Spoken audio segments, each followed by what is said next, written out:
Welcome to today's presentation where we'll be looking at installing SVN into Sigasi. Obviously as Sigasi runs under Eclipse, what we need to do is look for an Eclipse plugin for SVN so that we can get our programs out of an SVN revision control system. So the first thing I'm going to do is I'm going to go to my web browser and I'm going to search for installing the option I need.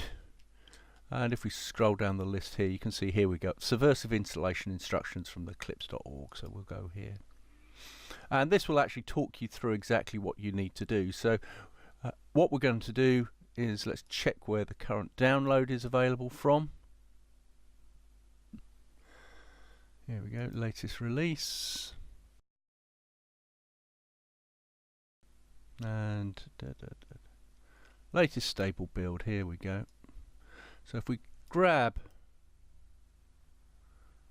this link and go back to Sigasi and go help, install new software, we say add, and this is SVN plugin, and it's from the address we just cut and pasted, so we add that. The software updater will scan the archive site and let us know what's available. It's usually relatively quick. Note here that I've already got the hide items that are already installed, so it'll only show me things that are valid to install. So here we go, Subversion integration plugins, etc. So we'll select all those boxes, click next.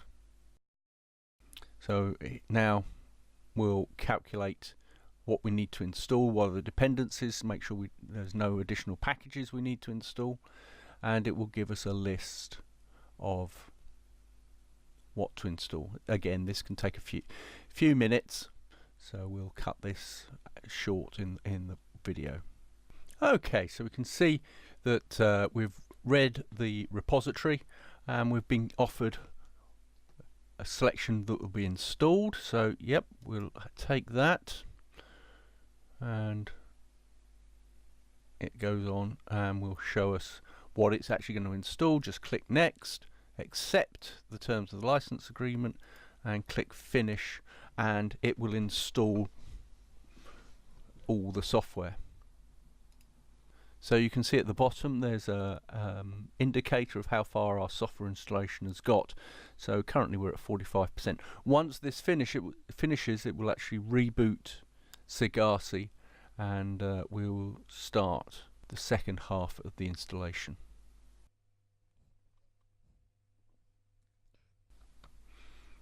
Okay, so let's restart Sigasi.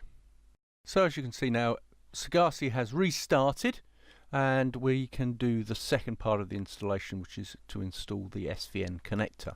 So if we go back to our web page and go back one page here and go through the installation instructions, you can see here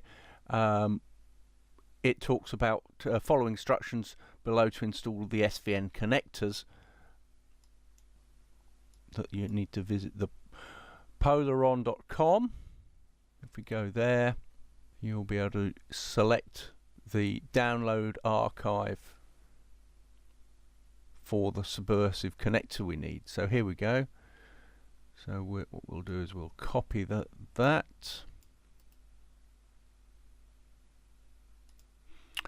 and go back to Sigasi help, install new software, add SVN connector, paste that, add that, and it basically will go through the same procedure as we went through with the main SVN installation. So we'll select the connectors. Again, note that we're hiding items that don't apply. It will check to see if there's any dependencies we also need to download, and will give us a report of what's available as we saw before. So here you can see the list of software that's going to be installed. So again, click next,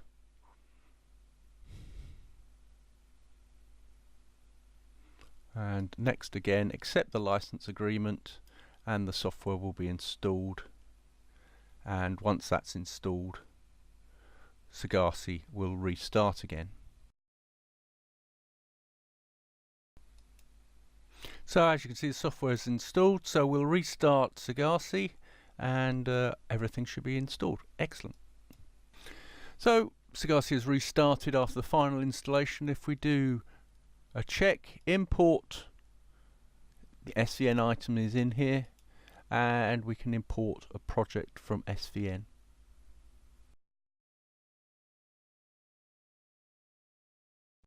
I hope you found this presentation useful. If you need any more information on Sigasi Studio, please feel free to contact us at firsteda.com. Until the next time, goodbye.